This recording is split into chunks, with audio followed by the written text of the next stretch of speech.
If you want to be a great storyteller, then ignore this crap you've heard about a hero's journey, beginning in the action, opening loops. This is all just surface level shit to keep you distracted. There is one way that you will become a great storyteller, and most people overlook it, most people ignore it, which is why you shouldn't. I've used this principle to attract over 250,000 followers and make over $1.4 million through storytelling. And the best part is, you don't need to be a storytelling expert or a writing expert to do it right. So grab yourself a cup of tea and let me chat you through it. I'll just give you a quick backstory about how this principle works. I stumbled across it 5 years ago. So I started writing online in 2020 and it was hell. I wrote for a year and I still hadn't attracted my first 1,000 followers, and that wasn't for a lack of trying. I was waking up at 5 a.m. every day, creating content, doing the whole audience building game, going to work for 10, 12 hours a day, and I was so close to quitting because no matter what I tried,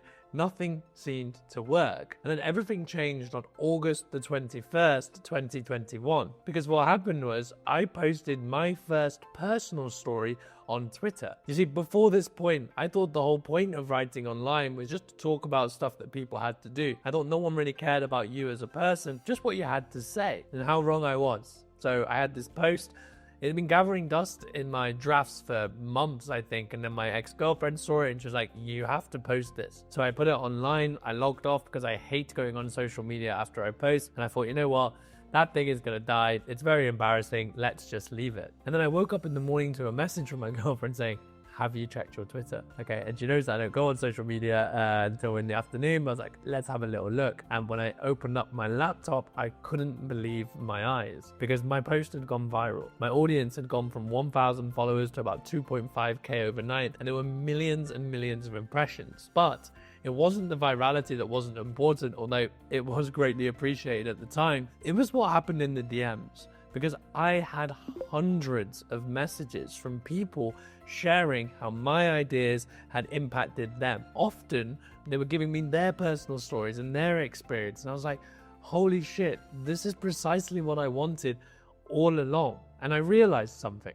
Not all content is created equal, because most people are just posting bland, generic ideas, or even if they are trying to tell stories, they're just using these tacky templates that don't really mean anything. But the point of writing online is to create a connection, because people follow people. And if you can create an emotional bond with your storytelling, you are going to have such a fantastic time online. And so this is going to lead us to the principle in today's video. Because after that post went viral, I threw away my playbook that I was borrowing from growth gurus and I started writing my own, and I really began focusing on the personal storytelling element. And here's what I discovered.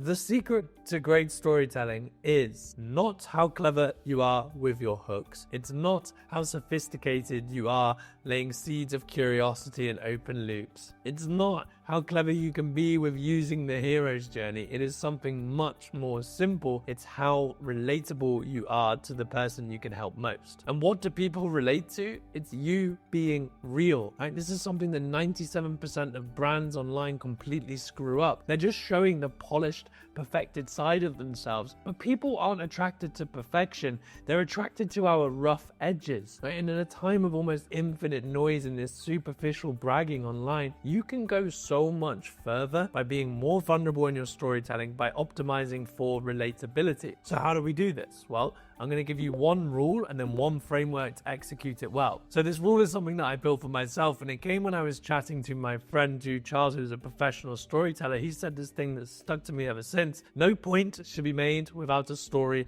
and no story should be made without a point. And so for every email, for every kind of podcast reply, whatever you're talking about, set yourself a rule that you will not make a point until you say a story. And this is really challenging, by the way. When I first started it, I was like, shit. And now I tell stories naturally, because it's just like going to the gym. You can't turn up and deadlift 500 pounds on day one, but the more reps you put in, the more you'll find that storytelling becomes easy. And you don't need these super grandiose stories either. So my first viral post was having a broken neck and a brain tumor.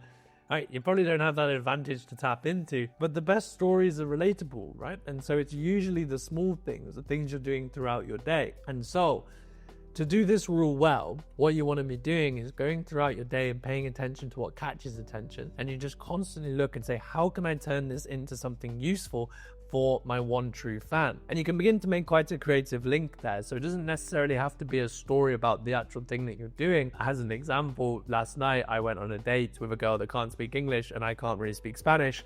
And that's what I've been doing to learn Spanish. And I can turn that into a lesson about intensity. If you want to learn how to write, you've really got to dive into the deep end. Just don't take dating advice from me because it ain't going well. The cool bit about following this rule, okay, story point, is that every post becomes a breadcrumb for people to follow you, right? It's like having a machine gun of little details that say like, oh, that's quite cool. I wanted to do that thing. I wanted to do that.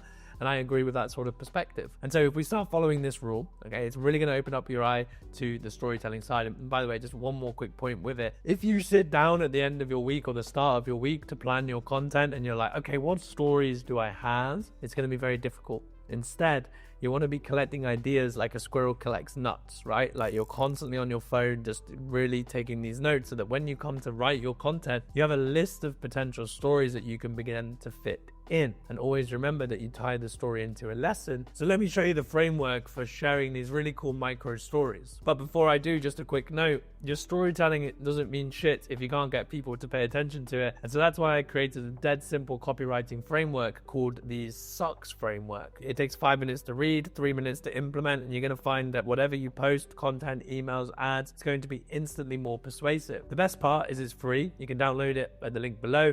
But otherwise, let's wrap up with this video. So if relatability is the aim of the game, have you ever sat and wondered why when you watch a movie, you feel close to the hero? It's because they remind you of yourself, or more importantly, the person that you want to be. And so if you want people to relate to you, you have to give them these seeds, like these nuggets of information when they could say, oh, I like that. That's what I would do. And so the way we do this, 3 simple steps. Number 1, you have to live an interesting life, right? So the key there with the storytelling side is that if you ain't interesting, of course your storytelling is going to suck. You have to be out there doing things. They don't have to be too crazy, right? That's really important to know, that you can tell interesting stories from quite normal things, but you have to actually be doing something, right? You're not going to be a fantastic storyteller if you're just sitting at your desk all day, tapping away trying to build your business. The second part then I'm going to mention is just to pay attention to what catches your attention, because emotion seeps through, how you feel seeps through into the page. And so anything that makes you curious, angry, sad, excited, grateful, that's all storytelling material.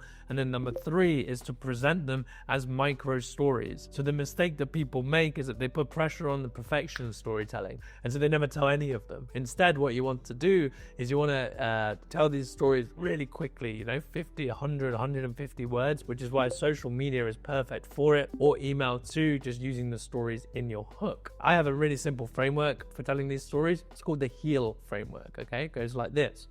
H is for here's what's happened. This is with the whole beginning the action bit, right? So you don't go like, I woke up a few days ago and I was feeling a bit nervous and I brushed my teeth and I had breakfast, blah, blah, blah, blah, and eventually I went out for a date with a Latina girl and it was absolutely fucking awful. You say that this rocket walked into the bar and I knew that I was in trouble, okay? Here's what happened.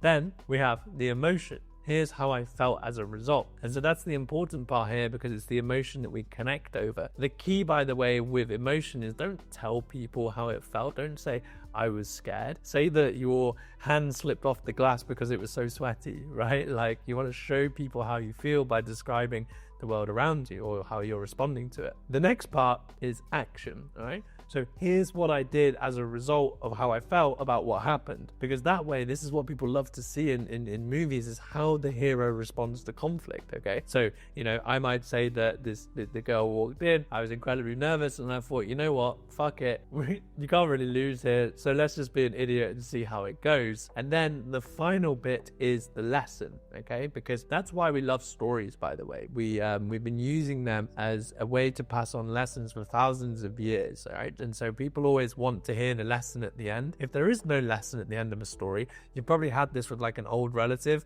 that rambles on and on and on and on, and then you're like, oh, was that it? Is that the end of the story? All right. So you always want to think, what is the most powerful point behind it? And the really cool bit about this is that you can actually use the same story to tell 10 different lessons. And so because great marketing wears in, not out, and so when you get this kind of story bank, you can keep repeating the same hooks and people love to read it. It's like hearing your favorite songs on repeat, but you get to transmit a different lesson as you go. You know, for example, we said about the Latina thing about diving in, but I could also say that by learning Spanish in this way, I've realized the importance of really simple, clear communication, because I can't talk in complex sentences anymore. And so we're actually communicating much simply, but it's still going really well. Well, it might be. I'll save the details for a different video. All right, and that's the HEAL framework. And so if you're just doing that, I guarantee if you tell 300 stories in a year with those reps, you're going to be known as an excellent storyteller. You're going to be known as someone that's really useful, unique, and undeniable. And on that note, I actually recorded a video breaking down how you can be useful, unique, and undeniable in everything you write. Storytelling is one way, but there are a few other cool ways. And if you just hit those 3 kind of criteria with your content, you're going to be laughing. So you can watch that. It should pop up on the screen now. Otherwise, God bless. Enjoy.